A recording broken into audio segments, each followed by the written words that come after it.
Après ces choses, Dieu mit Abraham à l'épreuve et lui dit : « Abraham !» Il répondit : « Me voici. » Dieu dit : « Prends ton fils, ton unique, celui que tu aimes, Isaac. Va-t'en au pays de Morija, et là, offre-le en holocauste sur l'une des montagnes que je te dirai. » Abraham se leva de bon matin, sella son âne, et prit avec lui 2 serviteurs et son fils Isaac. Il fendit du bois pour l'holocauste, et partit pour aller au lieu que Dieu lui avait dit.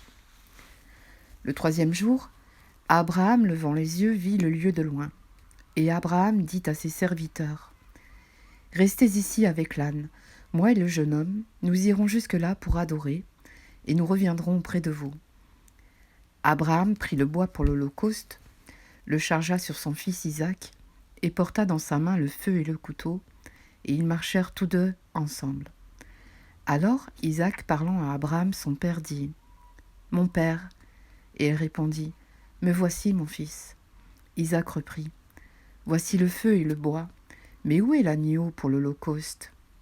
Abraham répondit : « Mon fils, Dieu se pourvoira lui-même de l'agneau pour l'holocauste. » Et ils marchèrent tous 2 ensemble.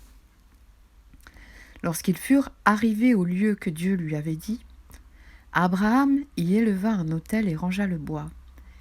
Il lia son fils Isaac et le mit sur l'autel par-dessus le bois. Puis Abraham étendit la main et prit le couteau pour égorger son fils.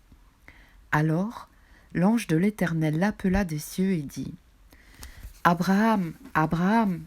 Et il répondit : « Me voici. » L'ange dit : « N'avance pas ta main sur l'enfant et ne lui fais rien, car je sais maintenant que tu crains Dieu et que tu ne m'as pas refusé ton fils, ton unique. » Abraham leva les yeux et vit derrière lui un bélier retenu dans un buisson par les cornes, et Abraham alla prendre le bélier et l'offrit en holocauste à la place de son fils.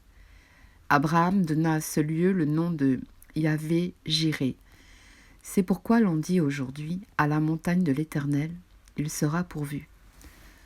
L'ange de l'Éternel appela une seconde fois Abraham des cieux et dit : « Je le jure par moi-même, parole de l'Éternel, parce que tu as fait cela et que tu n'as pas refusé ton fils, ton unique, je te bénirai et je multiplierai ta postérité, comme les étoiles du ciel et comme le sable qui est sur le bord de la mer. Et ta postérité possédera la porte de ses ennemis.